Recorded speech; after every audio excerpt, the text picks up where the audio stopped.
Okay, testing this tool out looks like a really good tool. You know, it's showing 29.5 psi.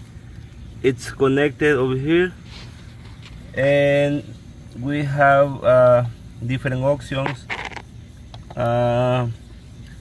Like you can see, psi is that one that is more useful.